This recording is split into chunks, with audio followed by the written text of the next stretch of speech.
அது சரியா June 9, 1986 Texas, America. டெக்சஸ்ல இருக்கிற சான் ஆண்டனியோ சிட்டிக்கு அவுட்டர்ல ஆள் நடமாட்டமே இல்லாத ஒரு ரோட்ல ஒரு நபர் எதையோ தீவிரமா யோசிச்சுக்கிட்டே நடந்து போயிட்டு இருக்காரு. அப்படி அவர் ரொம்ப நேரமா நடந்து போயிட்டு இருக்கும்போது சடனா தூரத்துல ஏதோ ஒரு உருவம் கீழே கிடக்குற மாதிரி அவருக்கு தெரியுது. பட் அது என்ன அப்படின்னு சரியா தெரியாததுனால என்னவா இருக்கும் அப்படின்னு பாக்குறதுக்காக பக்கத்துல போன அந்த நபர் பயங்கரமா ஷாக் ஆகுறாரு. அண்ட் எஸ், நீங்க நினைக்கிறது கரெக்ட் தான்.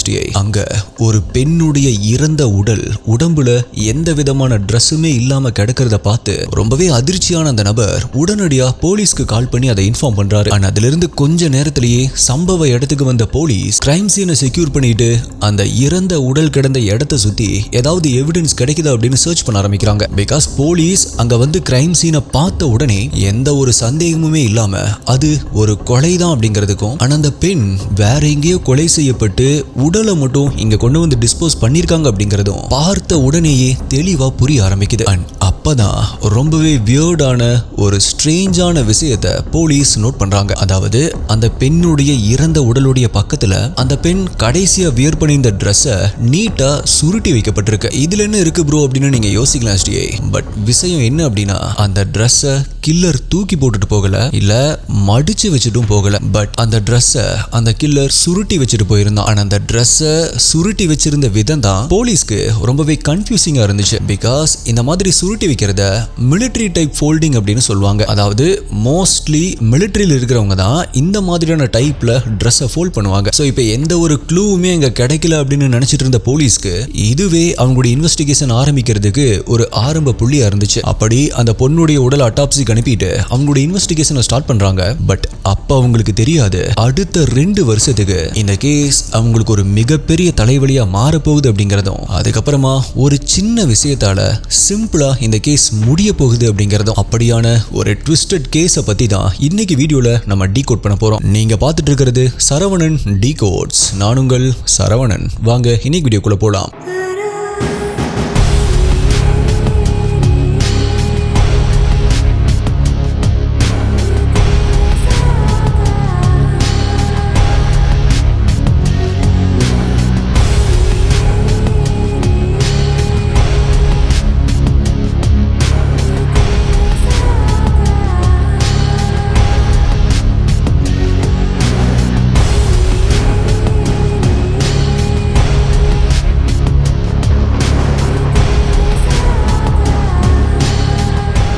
இந்த வீடியோல நான் சொல்ற யூடியூப்ல காமிக்க முடியாத crime scene images, crime scene videos எல்லாமே நம்மளுடைய அஃபீஷியல் டெலிகிராம் குரூப்ல தான் அப்டேட் பண்ணுவோம். யூடியூப்ல கரெக்டா நோட்டிபிகேஷன் கிடைக்காதவங்களுக்கும் அங்க இன்ஸ்டன்டா அப்டேட் கிடைச்சிரும். டெலிகிராம் யூஸ் பண்ணாதவங்களுக்கு வாட்ஸ்அப்ல நம்மளுடைய சேனல் இருக்கு, அங்கேயுமே உங்களுக்கு இன்ஸ்டன்ட் அப்டேட்ஸ் கிடைச்சிரும். நம்மளுடைய அஃபீஷியல் வாட்ஸ்அப் மற்றும் டெலிகிராம் சேனலுடைய லிங்க் டிஸ்கிரிப்ஷன் பின்ட் கமெண்ட்ல கொடுத்திருக்கேன், செக் பண்ணி பாருங்க.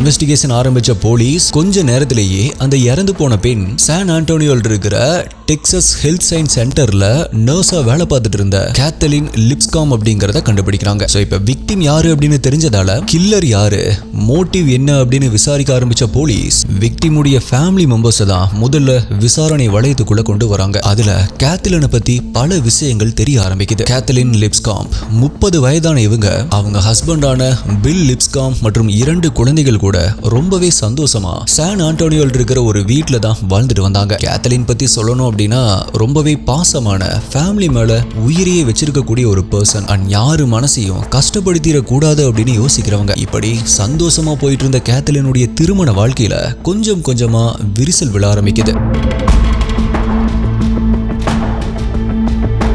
சில நாட்கள்லயே அந்த விரிசல் பெருசாகி கேத்லினும் பில்லும் பிரிஞ்சு வாழலாம் அப்படின்னு முடிவு பண்றாங்க. சோ இப்ப இவங்க ரெண்டு பேரும் பிரிஞ்சு வாழணும் அப்படின்னு முடிவு பண்ணதால இவங்களுடைய குழந்தைகள் ரெண்டு பேருமே வீக் டேஸ்ல அம்மாவான கேத்லின் கிட்டையும், வீக்கெண்ட்ல அதாவது சாட்டர்டேஸ் மற்றும் சண்டேஸ்ல அப்பாவான பில் கிட்டையும் இருக்கட்டும் அப்படின்னு முடிவு பண்ணி குழந்தைகளும் அதே மாதிரி இருக்க ஆரம்பிக்கிறாங்க. இப்படி சில மாதங்கள் எல்லாமே ஸ்மூத்தா போயிட்டு இருந்த அந்த நேரத்துல தான் ஜூன் 8ஆம் தேதி வீக்கெண்டான சண்டே அன்னைக்கு எப்பவும் போல அப்பாவான பில் கூட இருந்த குழந்தைகளை கூட்டிட்டு போறதுக்கு பில் மற்றும் குழந்தைகள் எல்லாருமே கேத்லின் வருவாங்க அப்படின்னு ரொம்ப நேரமா வெயிட் பண்றாங்க. பட் ரொம்ப நேரம் ஆகியுமே கேத்லின் வராம இருந்திருக்காங்க. சோ இப்ப பில் கொஞ்ச நேரம் வெயிட் பண்ணி பார்த்துட்டு குழந்தைகளை அவரே கேத்லினுடைய வீட்டுல கொண்டு போய் டிராப் பண்ணலாம் அப்படின்னு டிசைட் பண்ணி பசங்களை கூட்டிட்டு கேத்லினுடைய அபார்ட்மெண்ட்டுக்கு போறாரு. பட் கேத்லின் அங்கேயுமே இல்ல அப்படிங்கறதால பக்கத்துல எங்கேயாவது பொருட்கள் வாங்க போயிருப்பாங்க அப்படின்னு நினைச்சு அங்கேயே கொஞ்ச நேரம் வெயிட் பண்றாரு. பட் அப்பதான் கேத்லினுடைய கார் அங்க இல்ல அப்படிங்கறத பார்த்துட்டு ஓகே கேத்லின் எங்கேயோ வெளியே போயிருக்காங்க போல அப்படின்னு நினைச்சிட்டு இவங்க கேத்லினுடைய வீட்டுக்கு வந்ததை தெரியப்படுத்துறதுக்காக ஒரு பேப்பர்ல அவங்க அங்க வந்துட்டு போனதை எழுதி அந்த பேப்பரை கேத்லின் வீட்டுடைய மெயின் டோர்ல ஒட்டிட்டு இப்ப அங்கிருந்து பில்லும் குழந்தைகளும் அகைன் அவருடைய வீட்டுக்கே கிளம்பி போறாங்க. பட் அப்படி கிளம்பி போனவங்க நைட்டு ஃபுல்லா வெயிட் பண்ணியும் கேத்லின் கிட்ட இருந்து எந்த ஒரு ரெஸ்பான்ஸுமே இல்ல. கேத்லின் குழந்தைகளை கூட்டிட்டு போறதுக்கு வரவே இல்லை. இப்ப அடுத்த நாள் காலையில அதாவது ஜூன் 9ஆம் தேதி அன்னைக்கு கேத்லின் கூட வேலை பார்க்கிற ஒரு நபர் கேத்லினுடைய அம்மாக்கு கால் பண்ணி என்னாச்சு கேத்லின் இன்னைக்கு வேலைக்கு வரலையே அப்படின்னு கேக்குறாங்க. இதை கேட்டு அவங்களுடைய அம்மாவுக்கு பயம் வர ஆரம்பிக்குது. பிகாஸ் அவங்களுக்கு ஆல்ரெடி கேத்லின் நேத்து குழந்தைகளை பிக்கப் பண்றதுக்கு போகல அப்படிங்கிறது தெரியும். பட் அவங்க என்ன நினைச்சாங்க அப்படின்னா கேத்லின் ஏதாவது ஃப்ரெண்ட்ஸ் கூட அவுட்டிங் மாதிரி போயிருப்பாங்க. சோ மண்டே அன்னைக்கு வேலைக்கு போயிட்டு ரிட்டர்ன் வரும் பொழுது குழந்தைகளை பிக்கப் பண்ணிக்குவாங்க அப்படின்னு நினைச்சு அதை அப்படியே விட்டுருக்காங்க. ஆனா மண்டே அன்னைக்கு அவங்க வேலைக்கு வரல அப்படிங்கிறது தெரிஞ்சு கேத்லினுக்கு என்ன ஆயிருக்குமோ அப்படின்னு பயப்பட ஆரம்பிக்கிறாங்க. பிகாஸ் கேத்லின் இந்த மாதிரி சொல்லாம வேலைக்கு லீவ் போடுற ஆள் எல்லாம் கிடையாது. அவங்க வேலையில ரொம்பவே சின்சியரா இருப்பாங்க. சோ இத கேள்விப்பட்ட கேத்லினுடைய அம்மா இன்னும் கொஞ்ச நேரம் வெயிட் பண்ணிட்டு கேத்லின் வரல அப்படின்னா போலீஸ்ல கம்ப்ளைண்ட் கொடுக்கலாம் அப்படின்னு அவங்க யோசிச்சுட்டு இருக்கும்போது தான் நான் இன்ட்ரோல சொன்ன விஷயங்களும் நடக்க ஆரம்பிக்குது. சோ இப்ப விசாரணை ஆரம்பிச்ச போலீஸ் கேத்லினுக்கும் அவங்களுடைய ஹஸ்பண்டுக்கும் நடுவுல ஏதோ ஒரு பிரச்சனை இருக்கு அப்படின்னு தெரிஞ்சதால கேத்லினுடைய ஹஸ்பண்ட் பில்ல விசாரணைக்கு கூப்பிடுறாங்க. ஆனா அப்படி வந்தவர் மேல ஏதாவது சிராய்ப்பு காயங்கள் இருக்கா அப்படின்னு ஃபர்ஸ்ட் செக் பண்றாங்க. அதுக்கு காரணம் சப்போஸ் பில் தான் கில்லர் அப்படின்னா கண்டிப்பா கேத்லின் அவங்களை எதிர்த்து தன்னுடைய உயிருக்காக போராடுறப்ப அவர் மேல ஏதாவது காயம் ஏற்படுத்தியிருக்க வாய்ப்பு இருக்கு இல்லையா? சோ அப்படி ஏதாவது காயம் இருக்கா அப்படின்னு அவரை செக் பண்ணும்போது அவர் மேல எந்த ஒரு காயங்களுமே இல்லாம இருந்திருக்கு. ஆனா அதே நேரத்துல போலீஸ் தன்னை இப்படி செக் பண்றத பார்த்த பில்லும் தனக்கும் இந்த கொலைக்கும் எந்த ஒரு சம்பந்தமுமே இல்ல அப்படின்னும், ஆனா அது மட்டும் இல்லாம கேத்லினுடைய 2 குழந்தைகளும் பில் அந்த வீக்கெண்ட் ஃபுல்லா அவங்க கூட தான் இருந்ததா சொல்லியிருக்காங்க. சோ இப்ப பில்லுடைய அலபை கன்ஃபார்ம் பண்ணப்பட்டதுனால போலீஸ் அவரை சஸ்பெக்ட் லிஸ்ட்ல இருந்து ரிமூவ் பண்றாங்க.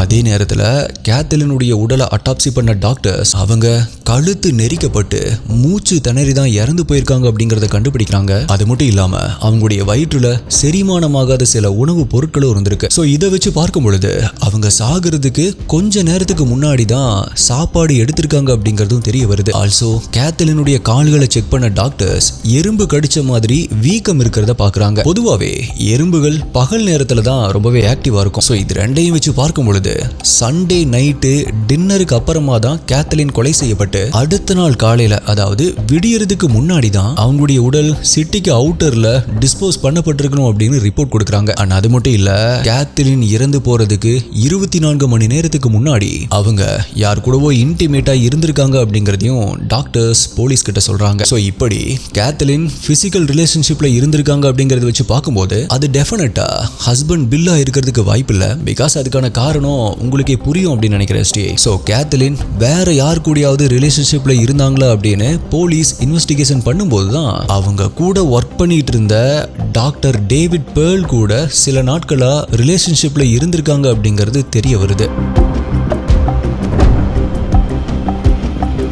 இப்ப இதை தெரிஞ்சுக்கிட்ட போலீஸ் டாக்டர் டேவிட்டை பத்தி விசாரிக்க ஆரம்பிக்கிறாங்க. அப்பதான் டாக்டர் டேவிட்டுக்கு ஆல்ரெடி கல்யாணமாகி ஒரு வைஃப் இருக்காங்க அப்படின்னும் அவருடைய வைஃபை டிவோர்ஸ் பண்ணிட்டு கேத்லினை கல்யாணம் படிக்கிறதா சொல்லி தான் அவங்க கூட ரிலேஷன்ஷிப்ல இருந்திருக்காரு அப்படிங்கிறதும் தெரிய வருது. ஆல்சோ டாக்டர் டேவிட் கேத்லினை மட்டும் இல்ல, இந்த மாதிரி பல பெண்களை ஏமாத்தி அவங்க எல்லார் கூடயுமே இதே மாதிரி தான் இருந்திருக்கான். சோ மேபி இது கேத்லினுக்கு தெரிய வந்து அவங்க டேவிட் கிட்ட இதை பத்தி கேட்டு பிரச்சனை பண்ணிருப்பாங்க. அண்ட் அதனால டேவிட் கேத்லினை கொலை பண்ணிருக்கலாம் அப்படின்னு நினைச்ச போலீஸ் அவனை கஸ்டடியில் எடுத்து விசாரிக்க ஆரம்பிக்கிறாங்க. அப்பதான் அவங்க சந்தேகப்பட்டது கரெக்ட் தான் அப்படின்னு யோசிக்க வைக்கிற மாதிரி கேத்லின் காணாம போன அன்னைக்கு நைட்டு அவங்க டாக்டர் டேவிட் கூட டின்னருக்கு போயிருக்காங்க அப்படிங்கிறதும் அண்ட் டின்னர் சாப்பிட்டு முடிச்சுட்டு அவங்க ரெண்டு பேருமே இன்டிமேட்டா இருந்திருக்காங்க அப்படிங்கிறதும் போலீஸ்க்கு தெரிய வருது. ஸோ இப்போ இந்த ரெண்டு விஷயமும் அட்டாப்சி ரிப்போர்ட் கூட பெர்ஃபெக்டா மேட்ச் ஆனதால 100% டாக்டர் டேவிட் தான் கில்லர். கேஸை எப்படியோ சக்சஸ்ஃபுல்லா முடிச்சிட்டோம் அப்படின்னு நினைச்ச போலீஸ்க்கு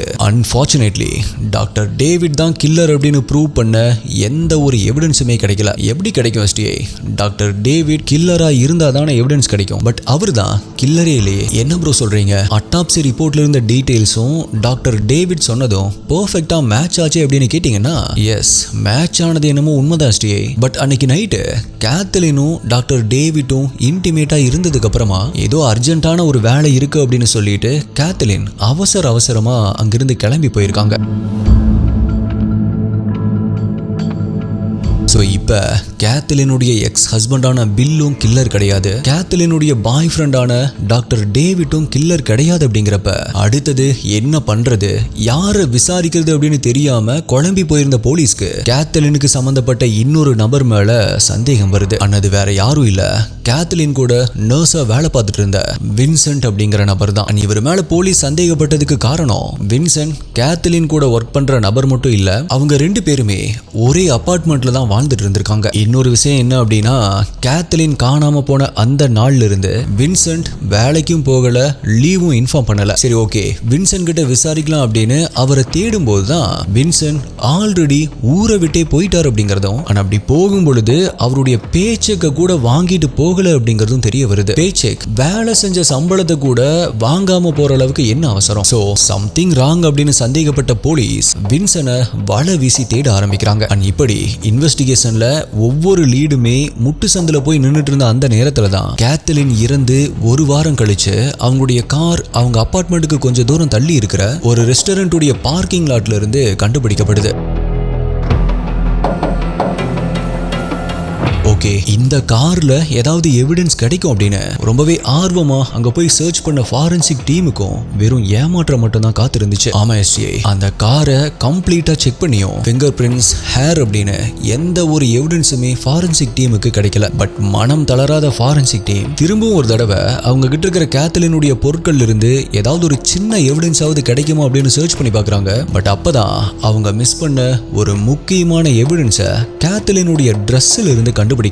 ஆனா அந்த எவிடன்ஸ் வேற எதுவும் இல்ல, கேத்லினுடைய ட்ரெஸ்ஸில் இருந்த 4 ரெட் கலர்ல இருந்த முடிதான். பட் இந்த எவிடன்ஸோ போலீஸுடைய இன்வெஸ்டிகேஷனுக்கு ஹெல்ப் பண்றதுக்கு பதிலா நம்ம கரெக்டான ரூட்ல தான் போயிட்டு இருக்கோமா அப்படிங்கிற டவுட்டை தான் போலீஸ்க்கு கொடுத்துச்சு. பிகாஸ் அவங்க சஸ்பெக்ட்ல இருந்த யாருக்குமே ரெட் கலர்ல ஹேரே கிடையாது. ஆனா அந்த டைம்ல இப்ப இருக்கிற மாதிரி டிஎன்ஏ டெஸ்டிங்கோ இல்ல அட்வான்ஸ்டு ஃபாரன்சிக் டெக்னாலஜியோ இல்ல. சோ இப்போ என்ன பண்றது அப்படின்னு புரியாம போலீஸ் தலைய பிச்சுக்க ஆரம்பிச்சாங்க. பட் அப்பதான் அவங்களுக்கு கொஞ்சம் நிம்மதியை தர்ற மாதிரி அவங்களுடைய 3வது சஸ்பெக்டான வின்சென்ட், அதாவது கேத்லினுடைய கோவர்க்கரான வின்சென்ட் அவனுடைய சொந்த ஊரான கெல்வெஸ்டான் அப்படிங்கிற ஒரு ஊர்ல இருக்கிறதா போலீஸ்க்கு தகவல் கிடைக்குது. பட் அங்க போய் விசாரிக்கும் பொழுதுதான் வின்சென்ட் எதனால இவ்வளவு அவசரமா அவருடைய ஊருக்கு வந்தாரு அப்படிங்கிற விஷயம் தெரிய வருது. வின்சென்ட் அவருடைய கேர்ள் ஃப்ரெண்ட் கூட சண்டை போட்டுட்டு இனிமேல் அவங்க கூட அங்க இருக்கவே கூடாது அப்படின்னு முடிவு பண்ணி தான் அவருடைய சொந்த ஊருக்கே போய் அங்க ஒரு லோக்கல் ஹாஸ்பிட்டல்ல நர்ஸா வேலை பண்ண ஸ்டார்ட் பண்ணிருக்காரு அப்படிங்கறதும் அண்ட் வின்சென்ட்டுக்கும் கேத்லினை கொலை பண்றதுக்கு எந்த ஒரு மோட்டிவுமே இல்ல அப்படிங்கறத தெரிஞ்சுக்கிட்ட போலீஸ் அவரையும் சஸ்பெக்ட் லிஸ்ட்ல இருந்து ரிமூவ் பண்றாங்க.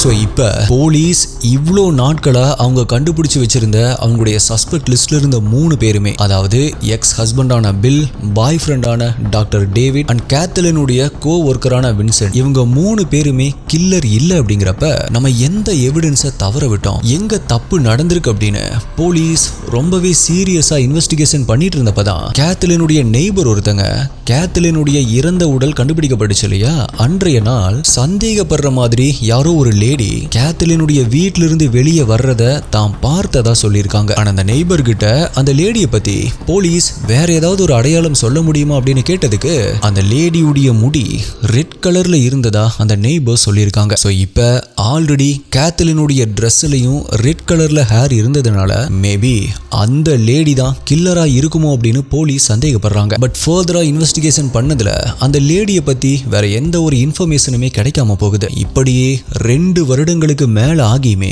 கேத்தலினுடைய கேஸ்ல எந்த ஒரு இம்ப்ரூவ்மெண்ட்டுமே இல்லை. ஸோ இந்த நிலைமையில தான் கேத்தலினுடைய ஃபேமிலி மெம்பர்ஸ் இனிமேல் போலீஸை நம்பி எந்த ஒரு யூஸுமே இல்லை அப்படின்னு முடிவு பண்ணி டாம் பிவின்ஸ் அப்படிங்கிற பிரைவேட் இன்வெஸ்டிகேட்டர் கிட்ட இந்த கேஸை சால்வ் பண்ண சொல்லி ஹெல்ப் கேட்குறாங்க. அண்ட் அதுக்கு ஒத்துக்கிட்ட டாமோ இந்த கேஸை எடுத்த முதல் வேலையா கேத்தலினுடைய அபார்ட்மெண்ட்டுக்கு போய் அந்த இடத்த கம்ப்ளீட்டா செக் பண்ண ஆரம்பிக்கிறாரு.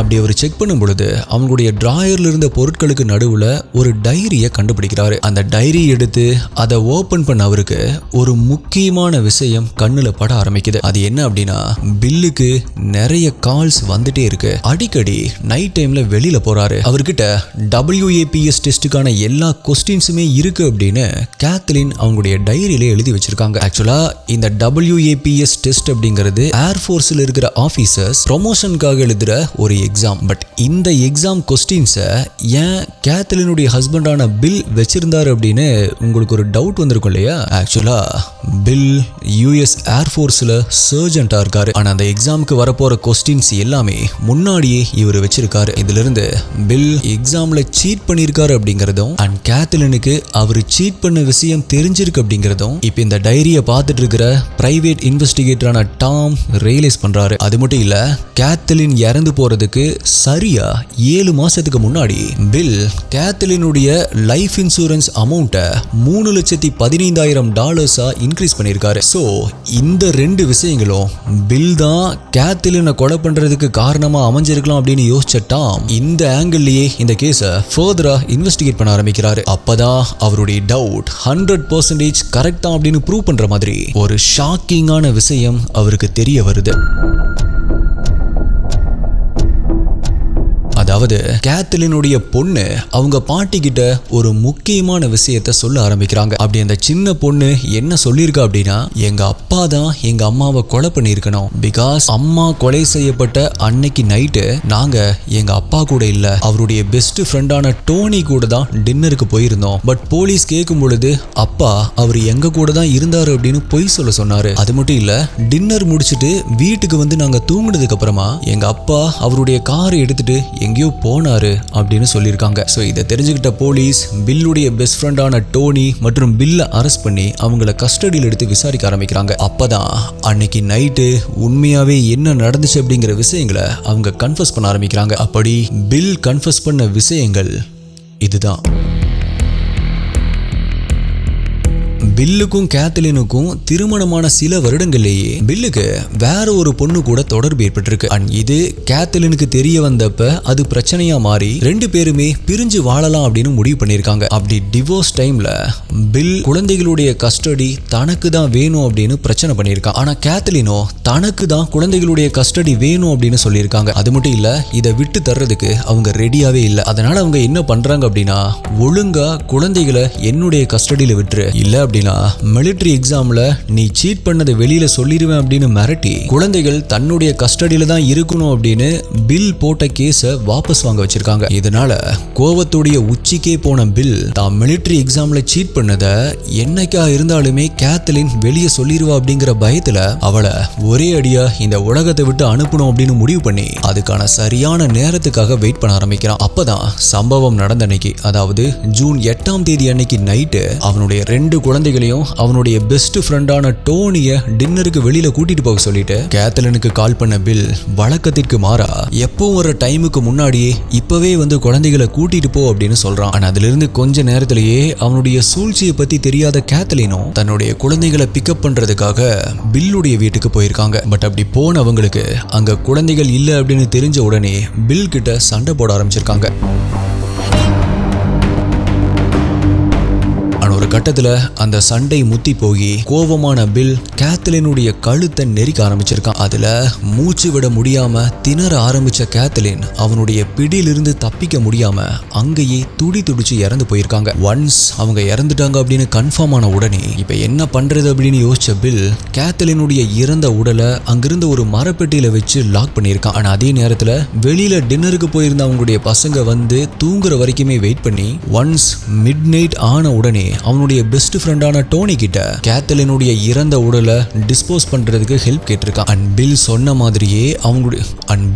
மாதிரியே கேத்தலினுடைய உடலை டிஸ்போஸ் பண்ண டோனி இவனுங்க மாட்டிக்க கூடாது அப்படிங்கிறதுக்காக அந்த கிரைம் சீனை யாரோ கேத்தலினை சீரழிச்சு கொலை பண்ண மாதிரி செட் பண்ணிட்டு அங்கிருந்து தப்பிச்சு போயிருக்கான். இந்த கன்ஃபெஷனுக்கு அப்புறமா இவங்களை கோர்ட்ல ப்ரொடியூஸ் பண்ண போலீஸ் அவங்களுக்கு எதிரான எல்லா ஆதாரங்களையும் சப்மிட் பண்றாங்க. சம்பவம் நடந்து சரியா 2 வருஷத்துக்கு அப்புறமா கேத்தலினை கொலை பண்ண குற்றத்திற்காக பில்லுக்கு கோர்ட் லைஃப் சென்டென்ஸ் கொடுத்து தீர்ப்பு எழுதுறாங்க. அண்ட் இந்த இன்வெஸ்டிகேஷனுக்கு டோனி ஃபுல் கோஆபரேட் பண்ணதால அவனுக்கு எந்த ஒரு தண்டனையுமே கொடுக்காம கோர்ட் அவனை ரிலீஸ் பண்ணிருக்கு. அண்ட் எஸ்டிஐ இந்த கேஸ்ல உங்களுக்கு இன்னும் சில சந்தேகங்கள் இருக்கும் அப்படிங்கிறது எனக்கு தெரியும். அதான் எஸ்டிஐ பில் தான் கில்லர் அப்படின்னா கேத்தலினுடைய ட்ரெஸ்ல இருந்து ஃபாரன்சிக் டீம் ரெட் கலர்ல 4 முடிகளை கண்டுபிடிச்சாங்க இல்லையா, அது யாருடையது அப்படின்னு. ஆக்சுவலா அது பில் மற்றும் டோனியுடைய திருவிளையாடல் தான். அதை வேற யாரோ பண்ண கொலை மாதிரி செட் பண்ணி போலீஸை டைவர்ட் பண்றதுக்காக தான் வேணும் அப்படின்னு வேற யாரோ ஒரு முடியை வச்சு இப்படி பண்ணிருக்கானுங்க. அப்படின்னா கேத்தலினுடைய நெய்பர் சொன்ன